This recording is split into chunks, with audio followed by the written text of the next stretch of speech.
Vaccine experts for the CDC will meet early next month to decide whether to recommend Pfizer's COVID vaccine for children as young as 5. Here to answer your questions is Dr. Mark Seidner, the epidemiologist within the Department of Infectious Diseases at Mass General Hospital. Dr. Seidner, thank you so much for joining us this morning. Morning. We know some parents hope to have a vaccine available before Halloween, but it now looks more like Thanksgiving may be more likely. Do you think federal health officials are giving themselves enough time to review safety data and the side effects? Yeah, I think for many parents, kids, and probably schools, this decision probably couldn't come soon enough. I think there are almost 1 million cases of children with COVID-19 in the United States in September alone. And of course, most of these cases are mild, but hospitalizations do occur. And of course, every one of these cases is leading to things like school closures and missed classroom time. So Pfizer did submit to the FDA and the CDC a randomized controlled trial of kids, about 4,500 kids under 12 that either got 2 doses of the vaccine or that matching placebo, the control. And we're just waiting to see that data. It's been submitted, it's being reviewed. I think the FDA is poring over that data. And as soon as they've been able to review that data and make sure it's safe in children, they'll come out with their decision. Okay, and Pfizer released some details about the vaccine last month.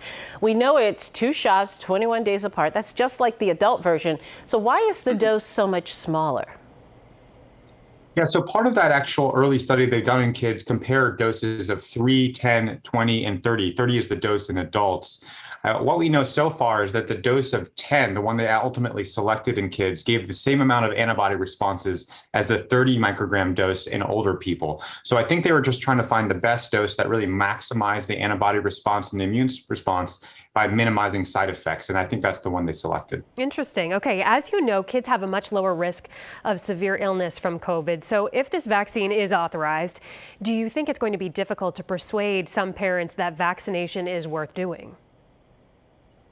Yeah, so whenever we make these kinds of decisions about our health and our safety, what we need to do is review all the facts. We need to review the benefits and the risks. I think like most parents, I have 3 young children, none of which are currently eligible for vaccination. I can see clear benefits from vaccination, keeping my kids safe, decreasing things like anxiety from travel, and of course, keeping their teachers safe, keeping their loved ones safe, keeping their community safe. Very soon, we're going to learn about the potential side effects of these vaccines in children, and then it's going to be up to all of us to weigh all those benefits and these risks and make these decisions for ourselves. I think this might be a clear decision, but we need to see the data to be able to do so clearly. Okay. We ask a ton of questions about COVID, but we know you also track the flu closely. What do families need to know? Should they get their flu shot this year? Yeah. So after a very quiet flu season last year with everyone being masked, everyone social distancing, we're returning to normal behavior. Masks are coming off and certainly behavior is returning. So I think most of us are expecting what we see as a normal flu season. I think cases of flu are going to be normal this year. And unlike COVID, flu can be quite severe in children. And of course, every cough, fever, and cold these days is going to keep kids out of the classroom. So I think that now is a good time to go get your flu shot. It's already available. Kids are eligible. Adults are eligible. And that's one more thing we can do to protect ourselves while we're waiting for the COVID-19 vaccine decision in kids to come out. Okay, Dr. Mark Seidner, the epidemiologist within the Department of Infectious Diseases at Mass General Hospital. Thank you so much for joining us this morning.